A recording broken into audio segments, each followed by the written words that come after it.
Setiap kisah pasti diakhiri dengan bahagia ataupun sedih. Dalam episode kali ini Teror Sang Penunggu akan mempersembahkan sebuah kisah yang berbalut mitos yang sudah saya kemas dalam judul Teror Arwah Malam Ketiga Setelah Meninggal. Hari ketiga ketika orang itu meninggal, arwah itu akan mendatangi tempat bermainnya atau tempat nongkrongnya, dan juga tempat kerjaannya sewaktu ia hidup di dunia, bisa menampakkan diri atau berupa wewangian. Arwah di sini menurut admin adalah jin korin dari si orang yang meninggal itu. Namun sebelum lanjut silakan subscribe dan bunyikan loncengnya agar tidak ketinggalan kisah-kisah seram lainnya. Kisah ini saya angkat dari ibu-ibu tetangga saya yang melihat arwah adik korban kecelakaan yang meninggal tertabrak bis waktu itu. Untuk episode pertamanya admin taruh linknya di deskripsi ya. Silakan dicek agar kalian tidak gagal paham dengan cerita ini. Kejadian ini bertepatan malam ketiga si Adi meninggal. Malam itu sekitar pukul 2.00 ibu-ibu itu, sebut saja Ibu Ria. Ibu Ria tak sengaja saat ia terbangun dari tidurnya, ia mendengar suara orang sedang memompa ban sepeda. Ia pun penasaran dan membuka ordeng jendelanya. Setelah dibuka ia pun mengintipnya. Dan benar saja ia melihat orang sedang memompa ban sepedanya sambil jongkok, namun ia penasaran dengan orang itu, karena mukanya nunduk terus. Ibu Ria pun terus memperhatikannya dari balik jendelanya itu. Lalu tidak beberapa lama orang yang sedang memompa ban sepeda itu selesai. Inilah saat yang ditunggu-tunggu Ibu Ria, untuk bisa melihat wajah orang itu. Tapi tidak berhasil, orang itu nunduk terus, kemudian duduk di balai yang ada di dekat sepedanya. Duduk tampak sedang melamun gitu katanya. Lalu tidak beberapa lama ia memainkan boneka. Ibu Ria semakin penasaran dengan orang itu. Aneh kok dia malah mainan boneka. Sebenarnya siapa sih malam-malam kok mompa ban sama duduk di situ? Gumam Ibu Ria yang masih belum sadar-sadar dengan apa yang sedang ia lihat. Karena pemasaran dengan orang itu, Ibu Ria langsung membangunkan suaminya. Takutnya orang itu mau maling. Tidak beberapa lama suaminya bangun dan Ibu Ria memberitahu ke suaminya. Suaminya pun melihat orang yang duduk dan membawa sepeda itu. Orang itu masih memainkan boneka. Suaminya Bu Ria mengucek-ngucek mata gak percaya dengan apa yang ia lihat itu.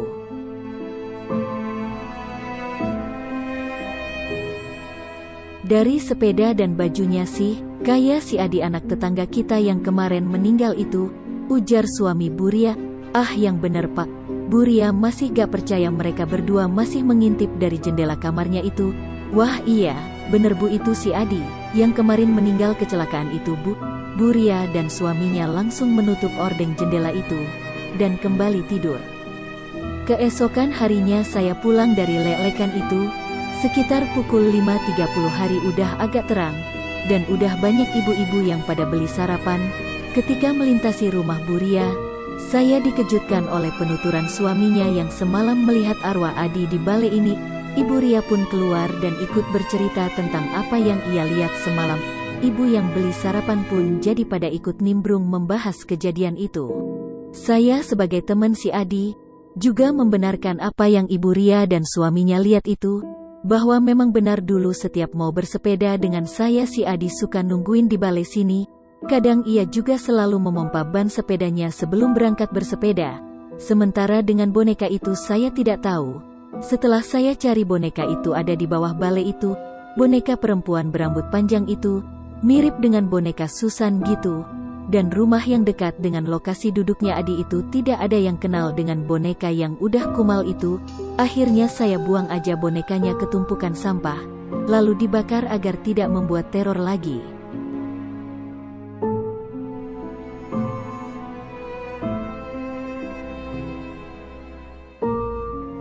Lalu kisah selanjutnya datang dari teman saya, yang diteror oleh arwah temannya yang meninggal akibat motornya menabrak sebuah warung di pinggir jalan. Siang itu teman saya, sebut saja Agus, ia mendapat kabar bahwa temannya yang bernama Udin kecelakaan, motornya menabrak sebuah warung di pinggir jalan. Mendengar kabar itu Agus langsung meluncur ke TKP. Sesampainya di TKP Agus tidak menemukan Udin. Menurut warga sekitar Udin sudah dibawa ke rumah sakit terdekat, dan ia sudah meninggal di tempat. Agus dan kakak si Udin langsung menuju ke rumah sakit. Sesampainya di rumah sakit, ternyata benar Udin sudah meninggal. Sontak keluarganya menangis histeris. Karena hari masih pukul 16.00, jenazah Udin pun segera dimakamkan. Singkat cerita, tepat di malam ketiga, Agus yang sedang ngumpul di rumah temennya, atau bisa dibilang lainnya rumah temennya itu sebuah base camp tempat ngumpul anak-anak muda. Konon katanya di base camp itu ada sekitar 5 orang dan ibu temen yang punya rumah itu. Waktu itu jam menunjukkan pukul 23.00, Agus dan kelima temennya terlihat sedang bermain gitar sambil nyanyi. Tiba-tiba tercium bau kemenyan. Awalnya kemenyan itu tidak terlalu menyengat, namun lama-lama semakin menyengat saja. Agus dan kelima temannya sudah tahu kalau bau kemenyan itu mungkin arwah si Udin. Karena base camp itu juga tempat Udin nongkrong dulu. Perlahan mereka membubarkan diri. Yang 2 orang masuk kamar karena takut, sementara yang 3 di ruang TV sambil nonton TV. Kemudian mereka menutup pintu dan bersikap biasa aja, seolah tidak terjadi apa-apa. Selang beberapa menit, teman yang 2 orang di dalam kamar itu ribut tentang bau kemenyan. Bau kemenyan itu ternyata ada di dalam kamar. Sementara Agus dan 2 temannya yang berada di ruang TV tertawa meledek kedua temannya yang ketakutan di dalam kamar itu. Tidak beberapa lama, bau kemenyan itu berada di ruang TV. Agus dan kedua temannya yang sedang menonton TV berusaha tidak takut. Mereka bernyanyi untuk menghilangkan rasa takutnya. Namun tiba-tiba channel TV berganti dengan sendirinya. Sontak kejadian itu membuat mereka kaget. Mereka sempat mau lari tapi ditahan oleh Agus. Dan Agus berusaha menenangkan kedua temannya itu. Bau kemenyan itu masih terasa. Lalu channel TV itu berganti lagi. Mereka semua panik. Mata mereka mencari remote TV itu dan remote TV itu berada di sofa. Jarak antara mereka dengan remote sekitar 2 meteran. Gak mungkin kalau yang mengganti channel TV itu mereka. Tapi Agus berusaha menenangkan keadaan lagi. Agus bilang kalau TV-nya yang bermasalah. Mungkin minta jajan nih TV, ujar si Agus. Pada saat mereka bertiga sedang panik, tiba-tiba pintu kamar ibunya teman Agus terbuka. Mata mereka tertuju pada pintu itu. Dan ternyata ibu temannya Agus keluar. Kalian kenapa sih pada ribut terus? Ganggu orang tua tidur aja, ujar ibunya teman si Agus menegur. Gak ada apa-apa bu, jawab Agus. Ibu temannya Agus yang masih berada di ruang TV pun mencium bau kemenyan itu. Kok bau di sini bau kemenyan orang meninggal ya? Kalian pada nyium gak? Tanya ibu itu. Agus dan kedua temannya saling lempar pandangan. Tiba-tiba channel TV berganti-ganti lagi, kali ini agak cepat dan banyak yang dipencet. Kayak ada yang mencet-mencet gak jelas gitu. Semua mata tertuju ke TV. Ibunya teman Agus tidak tahu kalau barusan juga TV-nya begitu. Lalu ia berkata, Gus itu remote TV-nya kedudukan kali. Terus Agus dan kedua temannya melihat ke remote yang tergeletak di sofa itu. Ibu temannya Agus pun menoleh ke arah remote.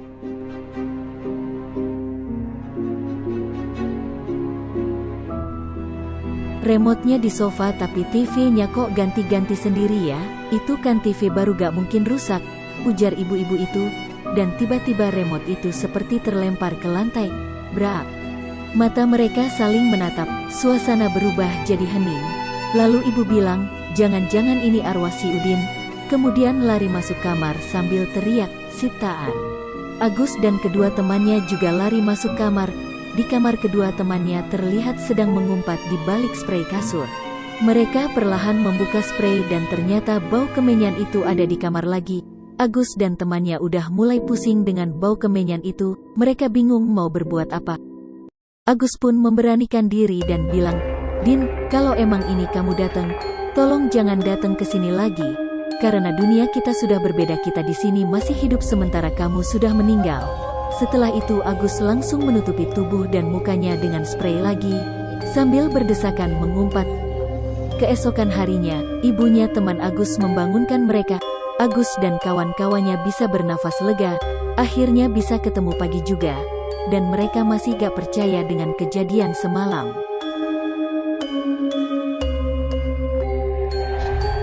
Dari kisah ini semoga bisa kita petik pelajarannya yang positifnya. Tidak perlu untuk ditakuti, tetapi kita tahu bahwa mereka itu ada.